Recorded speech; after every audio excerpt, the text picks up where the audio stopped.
Grand Slam track Miami is upon us.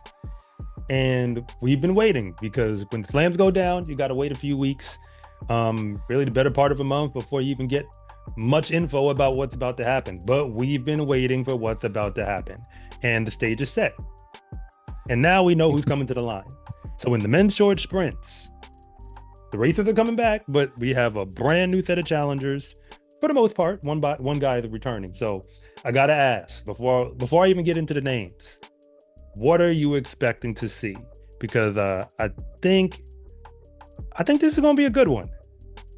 Yeah, this one is going to be good, especially from what we saw in Kingston and kind of what we saw in between. I think this is going to be good because you got, all the racers returning: Kenny B, Fred Curley, Oblique Seville, Zarnell Hughes. But then you have like Akeem Blake, he's coming back. You got Andre DeGrasse, and a lot of these guys are looking good. Now, I'm excited because we spoke about someone like Fred Curley, where he didn't do well in that 100 at Grand Slam track, and then he kind of like turned it back on for the 200. I think he's going to do very well here, but then there's also the fact that Kenny B is like, I don't know if anyone's actually going to beat Kenny B. So I'm kind of looking to see how Kenny and Fred do, along with someone like Akeem Blake, who he kind of turned up in between Kingston and Miami. He ran like 996 in the 100. So he's probably like, okay, I didn't do great at the Kingston Grand Slam track, but I want to show up in Miami. I really want to put a foot down. But Fred Curley is the one that I'm kind of really keeping an eye out for. I feel like he's really going to do some damage here. I expect Fred to win one of the slams, but I feel like he has to win the 100 to do it. I don't see how he can not win the one and win the entire slam. So as a result, and a lot of that's the Kenny effect. And I'm going to keep saying it. Like, okay, let's back up. We did this last time. We'll do it again. Who's going to win the 200? I mean, it's Kenny B. There's no one stopping. There's no one stopping. So if those 12, because now we're getting used to the scoring system. So if those 12 points are on the board, and I mean, okay, let's go through the whole field. Just for everybody, again, comment section, this is who we're looking at. I mean, we know who the races are, right?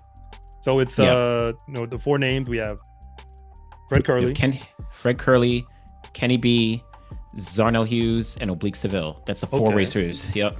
And now we're bringing, and I'm gonna say it this way, because we're bringing half of Canada's 4x1. We're bringing. Am I wrong? It's true. That's actually true. We're bringing Andre DeGrasse, and we're bringing Jerome Blake, who is probably the least known name on that relay because he's the one that was the player to be named later from 2021. Like they slid him in there, and then from that point, he's been on that relay.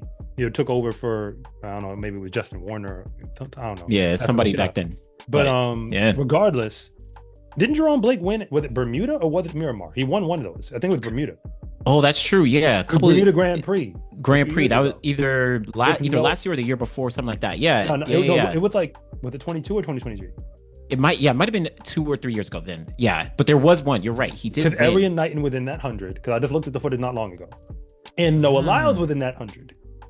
And Jerome Blake got the victory. It was like a crazy, like they were running into a negative headwind, so all like the times weren't electric, but he got the victory. Slow, yeah. So that's a good point. So I say that with all due respect, where his PRs don't talk. I'm just being real. They don't. They're not going to scream at you. And Jerome Blake would never be in the 4x1 pool if he were American. And when I say never, I mean never. Probably wouldn't even have been on a world relay team. But all that being said, he's Canadian. So he's on that. That win in Bermuda is all I've got to go off of. That's what I'm trying to say. It's the only thing I got. It's that one win. But aside from that, and Benjamin Richardson. I'm sorry, that's the name we left out. Yeah, Benjamin Richardson from South Africa. He's run 9.8. We already said him.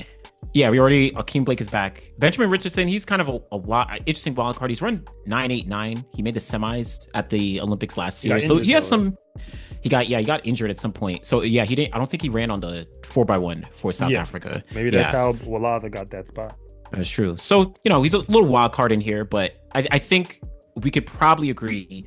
Jerome, Benjamin, not the top. They're not like, I'm not putting them like in my conversation in the top. Yeah. No, I think.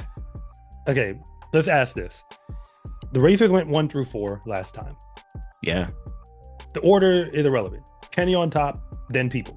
So I know it sounds bad, but like with Kenny on top, and then there was folk. So do we expect any of these challengers Andre specifically to well, him and Akeem, because Akeem, if he can give the times that he gave in Jamaica, because he went 20.2 in the 200, now 19.9 in the 100. If that comes back, that guy, whoever that guy was, if that guy comes back, Diamond League final, Akeem Blake again. Yeah. Hey, respect to you, because I don't count him out anymore after that. But Andre is the name that I'm drawn to, and I'm sure most people are. Yeah, I think Akeem. So in the 100, I think Akeem will actually probably make noise. I feel like he can actually, split up this group, where it's like he might be able to beat Zarnell or Oblique in here. I'm not sure if he's going to be able to beat Kenny or Fred, but I think he can kind of like maybe finish in third place after Kenny and Fred, whatever order. But in the 200, that's where Andre, I think he'll have the best shot. Of course, Andre has medals at both the 200 and 100, but as he's gotten like more, years go on in his career, I'm more confident in his ability in the 200, especially amongst this field, because I'm not confident in like Oblique or Akeem beating out Andre in the 200. That's so fair. Yeah. Well, how well was Jarnell second at the first 200? Yeah, he was in Kingston. He was second. But with him and Fred were close. Him and Fred were, well, it was Fambule, right? Because you're Fambule right. It was was Fred. That's true. Okay, so it's Fred. So what do you think about Fred? Right. So he didn't he didn't that Kingston, the 100. Honestly, it wasn't great. Came back for the 2, got third. In between there, he's only run the 400 where he ran 44.7 like last weekend. I don't know. What do you think? Where do you think he'll finish? Can he beat Kenny in the 100? And then can he finish second in the 200? When we ask, can he, okay, you're not asking me whether he has the talent. We know that's not the discussion, right? Yeah. He has a talent. Okay. Are we asking, is he going to do it in the first week of May? Is that what we're asking? Yeah. Yeah. This is it. This is Miami. Like, this is it. I'm playing like there's multiple. Okay, because like there's multiple ways to ask the question, but let's be okay. I want to be as straight up as possible. Yes, I'm still gonna, if gun to my head or whatever. Like, yes, I'm still taking Fred for now, and I'm still because I just believe he's the best 100-meter runner in this field, not just because of the PR, but because I remember the 2022 season. I remember it. I remember the 2021 season. Yeah. Before it, and I remember 2024 when everything was going left. Like, I'm big, keep it real. Everything went left for Fred, and he still got a medal. Yeah. And that's when I was like, maybe we shouldn't don't bet against him is what I'm trying to say. Like, it may not be pretty, but he gets the job done. I can't think of like an athletic comp right now that's easy for me to reach to. Maybe it's like a Ron Artest, where it's like, or change his name, Meta World Peace. Like, he was an all-star, one of the greatest defenders of all time, and it wasn't pretty, but he got the job done. True. And it's like there would be nights where he might be getting 20 points, and you'd be like, I don't really know how he got 20 points. I don't know how it happened, because he couldn't shoot. Like, not the way you expect somebody in the league to shoot. And like, he couldn't handle the way a small forward was supposed to handle. But like, he got the job done. And at the end of the day, it's like, he on the all-star team again. So like, Fred has been like that to me, where it's like, I don't really know how it'd be happening. Like, you be breaking stuff down and looking at footage and all that, but like, it don't matter. So it's like, just stop betting against them. So it's like, that first race, that first meet, I'm not tossing it out. It's just, I think this is what we said last time, and you tell me if you agree with this, kind of how you see it. Kenny is the most consistent sprinter, I think, in the game right now of that upper echelon. I feel like, for whatever the reason, he's able to be like, this is my level, and I'm going to perform at my level. I'm going to stay at that level, and I'm going to dare you to come get me. And he's been trying to raise his level year to year. However, for whatever the reason, there always seems to be one more guy who can just get that little edge at the moment when the rest of the world is watching. So, but this ain't that. This is slams. And it's like, he just operates on that frequency So what we're asking a lot for anybody to be at that level, especially since he decided that he wants to run the 100 and take it seriously. Yeah, yeah. That's a thing. That's a thing. I'm really like teetering, but I feel like Fred will take the 100 here ahead of Kenny, because even with Kenny, it was close with him and Oblique Seville. He only won that race by 100th of a second, but like you said, that consistency is there. So I don't know. But you said Oblique's name because we didn't. Let's go through the other races then. True. If we review, who do you think had the best Grand Slam Jamaica between them, Oblique or Jarnell? I mean, I think Zarnell did, because Zarnell, he finished third in the 100 actually behind Kenny and Oblique, and then he finished second in the 200. But Oblique is another one where I think he felt a little bit of like, man, like I lost in that 200. Like I lost kind of not bad per se, but he finished down the pack, and he doesn't want to be looked at. If he's going to compete in Grand Slam track, he has to realize like, yo, I have to be better. I have to be good at both events. There's no way I'm going to keep coming to Grand Slams and keep finishing down the pack, especially in that 200. So I feel like that might have given him a little motivation over the past few weeks going into Miami now, right? That's what I'm thinking. But I don't know where that actually ends up. Where does that land for him? Can Oblique win a slam without winning the 100? No, because he's never good. All due respect, is there anybody here who could win the slam without winning the 100 besides Kenny? He's the only one who I think could lose the 100, get third, and the point scores could still fall in his favor. Yeah, he just has to go top 3 in the 100 to win the slam, because the 200, if Jarnell was third in the 100, yeah, this math. Let's say Kenny somehow slide him down to 4th, like or like take him out of the first spot and like move him to 3rd, like rearrange. Yeah. On the point scores, okay, that means Jarnell would have been second in the 100. He got second in the 100. Yeah, exactly. So Kenny still would have won. Kenny would have won. That's the problem. That's the problem. Kenny is just too good in the 200, where the only person I can actually see winning a slam without winning the 100 is possibly Fred Curley, because like we said, he has the talent too. But now, execution wise, I can't actually see him. I don't think Fred's ever beaten Kenny in these twos. I don't see that. I mean, yeah, probably not. Probably not. I mean, yeah, I'm not going to pull it up right now, but I'm willing to bet if I look at Kenny's 200-meter report from last year, because I remember Prefontaine, and I remember there was the race before then, right? Yeah, Kenny ran. He was running 19.5 actually in like May of last year, and he carried that through the entire season, like all the way to the Olympic Games. So like that's why we say like we can't bet against Kenny. So yeah, no one could win the 100, but everyone has to win the 100 to be able to try and win the slam. But I think Oblique in this, looking forward to Miami, I feel like Oblique has a little bit of like, okay, I kind of got a little embarrassed in the 200. I need to win, and I got so close to winning the 100. Let me actually try and disrupt. Maybe let me try and like put my foot down and say, let me win this 100, because he has the talent too. He really has the talent, but I don't know if it'll play out in execution. Jarnell Hughes right now, then, since we haven't said as much about him, I'm starting to feel about him the way I do about Daryl Nita, where it's almost like it doesn't really matter where what's happening with the field. I feel like he's just going to end up in 3rd and 4th. That's how I'm starting to feel. No, I could be wrong. But like, that's how I'm starting to feel, because it goes back to, I want to see what the streets have to say about this. Comment section, holla at me. I feel like we've spent so much time talking about clocks over the course of the past few years because athletes are afraid to race each other. But now I'm going to ask a serious question. Jarnell Hughes got 3rd in a world championship in the 100, right? 100, yep. Has he done anything that was more than that aside from European championship stuff? That's it, right? Individually, that's the most we've seen out of him.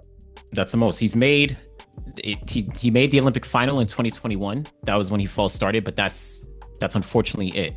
And maybe he's made like another world final, but that's the best of Zarnell. So that means Jarnell Hughes, his mystique is about the clock when no one else was there.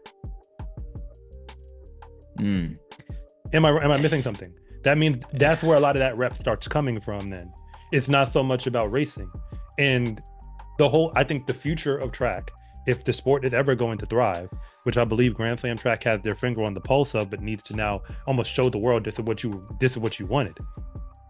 We want to see people compete. Remember, I'll say it again for the people in the back. The high school kids race. That's what they do. They race all the time. Try telling a kid when Arcadia was about to drop, you're not going to run this 200 today. What you mean I ain't running? It's Arcadia. Try being a coach saying, oh, but we saving it for state. What do you mean state? This Arcadia. Runner space right here. We running. Let's go. It's in the name. That's how the kids felt. You can't convince a high school kid who's fast to not run. It's the reason why Quincy been out here over and over and over and over again. Yes, they're young, but what I'm saying is they are unafraid. They lose a race. What do? They just strap up and run again. Yep. They don't. They all right, cool. I'll see you. When's the next time he running? Take me to the meet where he running. Right. I'm gonna beat him. I'm gonna beat him again. Okay, right. Change the distance. I don't care. Let's go. That's how they operate. But I'm saying I get it. That's not pro track per se. But what I am saying is we got to start looking at people as you versus you, rather than just what do these clocks say. That's the reason why he could prove us wrong. He could prove us wrong. But that's why Benjamin Richardson is not really coming out of our name much, out of our mouths. Because when I see him, I mean, I'm speaking for you. You tell me if I'm wrong. I see fast clocks. Yeah. When no one was there. And then when people were there, it doesn't really matter how it happened. You just weren't in the front. That's the unfortunate thing. It's the truth. It's the truth. That's why, and it's these same people. Like Kenny was there. Fred was there. Oblique was there. All of them. All of them. Were there. That's the thing. That's and you the thing. So it's like, I mean, I could be wrong. I don't know what his training's looking like this year. It's just, I feel like I would have heard something if there was something to hear in terms of like he about to come here and drop a bomb. Yeah, that's a fact. So it is tough where it's like, Zarnell, there's been times where he's been in the mix. Like you said, he's gotten a medal at Worlds, the last World Champs, he's gotten the bronze. But like when we're now stacking things up, it's like Kenny has multiple medals, Fred, multiple medals, right? Like Oblique has beaten him multiple times across the board. So it's tough to say, all right, I'm going to put him high up. But he could do like he did in Kingston where, he finishes second, third, and finds a way to, finish whatever, second overall. But it's tough to say that for Zarnell. And then now you introduce Andre DeGrasse, who I think in a 200 is probably going to do pretty well. He could beat out a couple guys. He's one who's a true gamer where he may not have the fastest races all the time, but if he's in a competition, he's going to find a way to push for a really good spot. Like I'm almost thinking of him like Joe Fambule in that 200 in Kingston, where Joe, found a way to like get to. I don't even know what he did in the 100, but he found a way. Dead last coming out that turn. Yeah. So Andre, but that's normal for him. Here. I think he's kind of like, all right, this is just how the races go. In Andre's case, then let's just pencil him in for second in the 200, just for argument's sake. What's happening in the 1 though? Does he beat Kenny? Let's go to the names. Does he beat Kenny? No. No. Does he beat Fred? No. Assuming Fred shows up as Fred? No. We're gonna assume. Oblique? No. I trust Oblique in the 100 on a normal day. Yeah. So that's 3. You're already 3 down. And then, do I realistically think he's beating Akeem Blake right now? No. To me, I don't think so. If we're just looking at what has occurred, because he ran the 60 indoors. I've seen him run it this year. Yeah, he did. And he wasn't fast, so I can't. And like even out of the benchmark, and recent transactions. It's like Akeem Blake. He was the Diamond League champion last year. I can't take that away from him. So I can't. I mean, for whoever showed up in that race, but Fred was in that race, and Christian Coleman was in that race. Coleman was there. There was guys in that race. So I don't know. Andre, he'll be down in the pack in the 100 at least in terms of predictions wise. There. Final call then. What's your podium? Top 3, and who's the wild card? We have them in that order. 1, 2, 3. How are they going to finish? Okay, so for me, 1, 2, 3. I'm going Fred, Kenny, and then Akeem Blake, just because of like what I've seen before. And then my wild card is Oblique Seville. But that's my wild card. Just based on what we've seen right now. You got to Kenny has to be top 2. It's just like, do I think Fred is going to get him this time? Yeah. You know what? I'm going to join you. And here's why. I think that for the purpose of the story, for the narrative, for the Mhm. movie that I'm shooting in my head, Fred is supposed to win this one. Yeah. I mean, for Sprint season 3 that they didn't bring the cameras for, like Fred is supposed to get it. So Fred Kenny in that order. But my third, I'm going with Jarnell. Okay, Zarnell third. I'm penciling him back in there. Like I said, I keep getting the vibe that he just finds a way to just be right there. And then my wild card, I'm gonna throw Andre in as the wild card. He might, if he can pull fourth in the one, he could go top 3 overall. Top 3 overall. He just has to pull it. I don't know how he's gonna pull it. I don't know what bag he's getting it from. But I mean, I'm not doubting that there's the chance it could come out of wherever he's got it to come from. Yeah. Hey, I don't know what luggage he's bringing, but he might be bringing that in. That makes sense. Oh, and my bad. I actually thought about it now.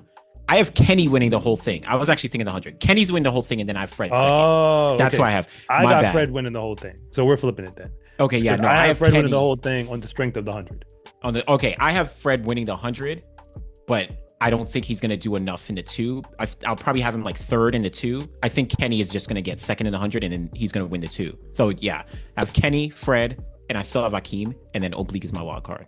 Okay, well, I mean, just keep in mind that we're putting a lot of confidence in Kenny's 100 because he won the first one, but the way I'm evaluating his 100 is as follows: that it could be hit or miss because he could realistically get beat by any of those racers in a 100.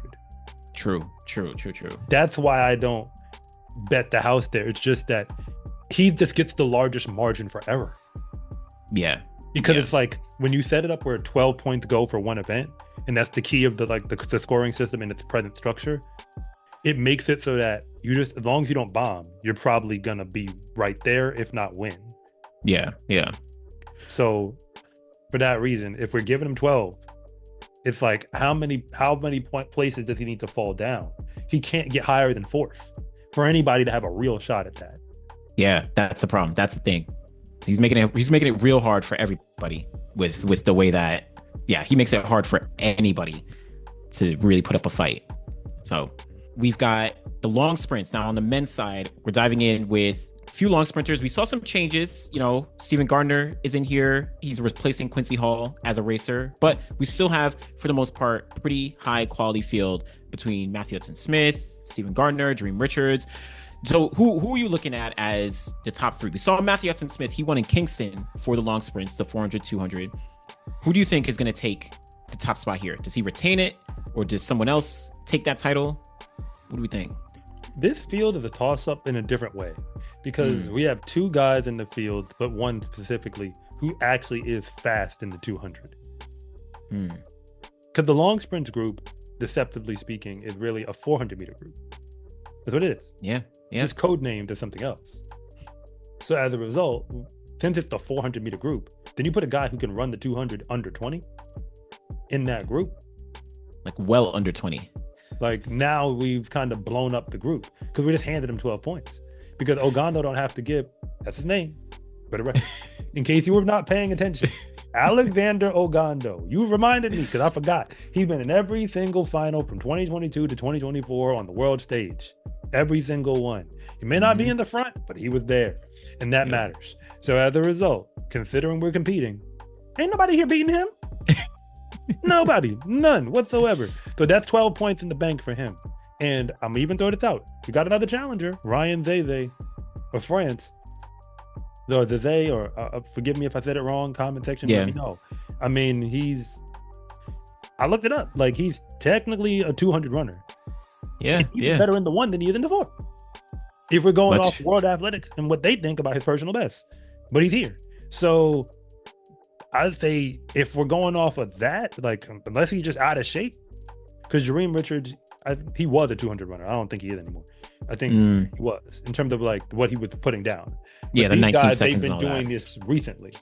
That's true. So I'd say in the 2, we've got 12 and 8 points going away, or supposed to go away. So on paper. So now it's like, and Ogando is fast enough in the 4. to Yeah, not that be in the bottom two if things go his way. So it's like he's going to be in the top three. Ogando's going to be in the top three when this is done. yeah, because Not like so you much, said, but Ogando's yeah, going to Zeze be is top. questionable. Yeah, Alex Ogando, he has 12 points on the board. Done. So at minimum, it's like, yeah, he's getting third place. Then after that, that's where you start to figure things out. Zeze, who knows what Ryan could actually do there. I mean, also, I wouldn't sleep on someone like Steven Gardner. At least I'll shut him out in the two because he does have, I think he's run 19.7 in the 200. This is some years back, but he actually does. But it was like a one-off. I don't think he's been as consistent enough. So there's but he recently ran like 20.6, I think, last weekend or something like that. So yeah, he hasn't run fast in a while. But I think when we look at the four, Alex, he can be in that mix, but then you have Matthew Hudson-Smith. Then you have Bryce Deadman. Bryce Deadman just came off running, what, 44.3? Yeah, but that time is not the world lead anymore. It was only it's not for like a few days, and then true. We hit Tom Jones and all of that. That was shot. So like I want to pick him. Like I want to pick him in my three, but all conventional wisdom tells me do not. So like I'll say I'm rooting for you, and please prove me wrong. That's how I'll say it. So I think I'm putting Ogando second. Like when it all hits the boards, I think he's second. And you know what? You said Bryce Deadman, but considering Ja'Cory Patterson just ran faster, and I know he can run the two. Oh, that's a good point. Yeah, don't forget his days in the NCAA. He was kind of real good. Here's my three: Matthew Hudson-Smith, keep it from where he just did before. Alex Ogando and Ja'Cory Patterson. That's my three. Oh, okay. Because Ja'Cory Patterson's hungry. Good. That's good. Yeah, he's hungry, and we know that he's in shape. He's a new world lead in the four, right? And he's one of those, and he's one of those guys who doesn't have a contract. Like he's probably running for a contract, like and money, and money. Like that 100,000 would make a huge difference. Yeah. His year, like that's compared to if he gets 10,000. That's true. Like it would be worlds apart. Yeah, so, that's true. For that reason, like even if he get third, that's a big deal for him. That's a big deal. Second, that's a big deal.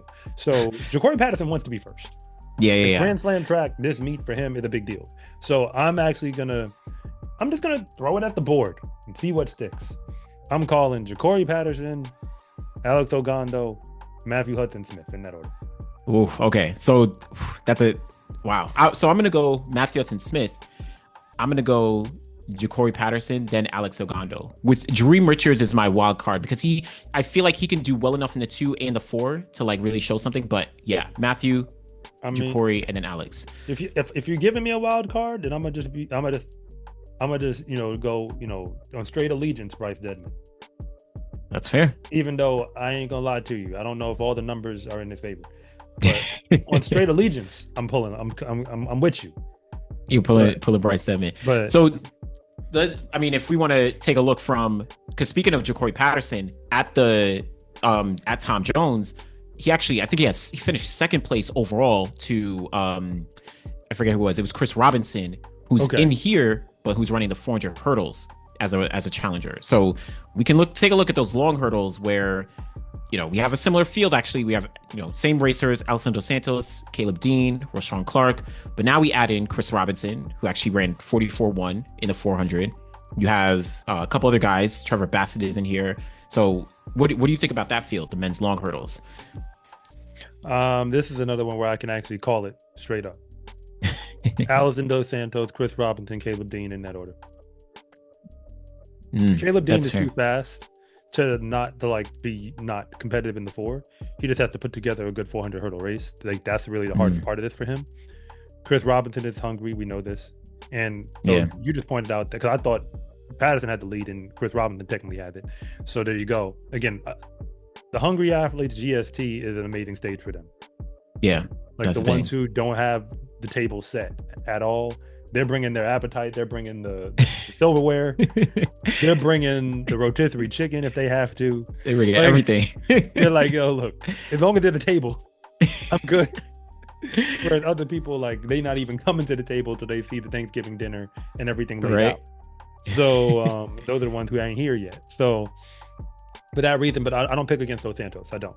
So Yeah, no, Allison Dos no. Santos, you're one until otherwise stated. He's not Sydney. He's not. But in this field, he's like in a, how I put it, if she's a 10, he's like an 8. But I still don't see no other 8s in this field. Basically.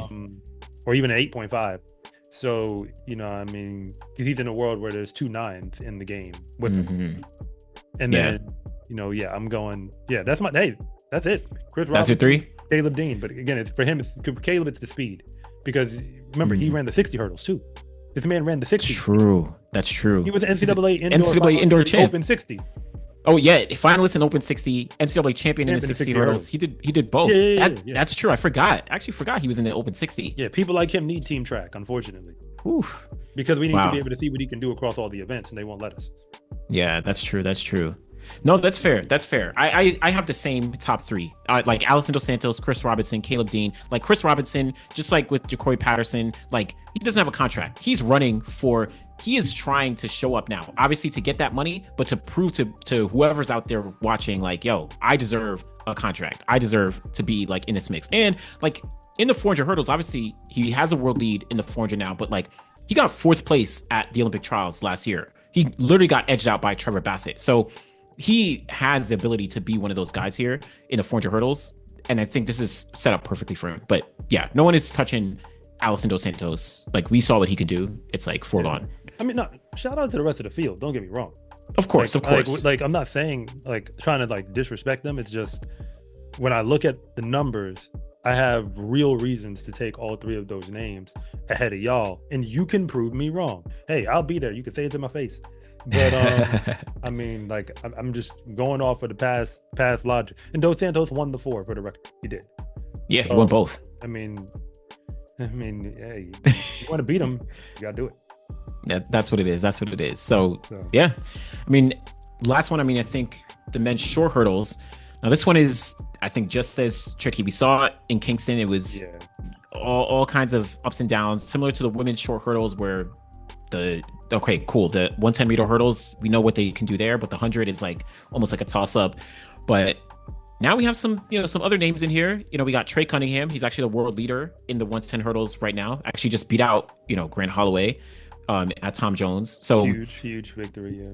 That was big. Dylan Beard is coming back. He won the 110 hurdles at Grand Slam in Kingston. So we have some names who are kind of like mixing things up here. Because the hurdles are still a mixed bag, but like, how I put it, we know Cunningham is talented in the hurdles. I don't have confidence in his flat speed. Like I feel like he's a hurdler. He's a hurdler. He's run. I think he ran 10.2 or 10.3 last year, from what I remember. Looking it up. Like this time, I want homework. I want real numbers, but like I don't have any evidence. No, that's fair. I mean, it's true. Personal best in the 60. He ran 6.6 in the 60. 6.67. Okay. For what it's that's worth. Actually pretty good. And that's 21 in the 200. He has no open 100s allegedly on World Athletics. None. Okay. You know what it was? He ran last year in Atlanta, but it was at that street meet, and I don't think any of those marks count. And that was kind of like a wonky track. So that probably doesn't actually count. But I mean, 6.6 is not too bad, but I don't think it gives any clear indication of like, all right, this guy he's separating himself for the rest of the field in the 100. Dylan Beard just got a taste of the slam, so he's going to be in my top 3 for what it is, because we saw that he was able to come back through that one and still be rolling. And he runs the 110 hurdles competitively. Every race for him is a big race. Oh yeah, like the way he competes, those guys. The way he competes, it feels like he's trying. Sasha Zoya got to be in your top 3 because we just saw what he did. I mean, yeah, he literally did it. So, and the only way Freddie Crittenden and Daniel Roberts come out high on the point scores is they got to win the hurdles. They have to. Like they can't be third. They have to win it. Yeah. And no disrespect, I'm not taking Freddie Crittenden to be Daniel Roberts. Nah. I'm not, in like from everything I've seen until now, I don't. So yeah, I'd say in this order, I'm going.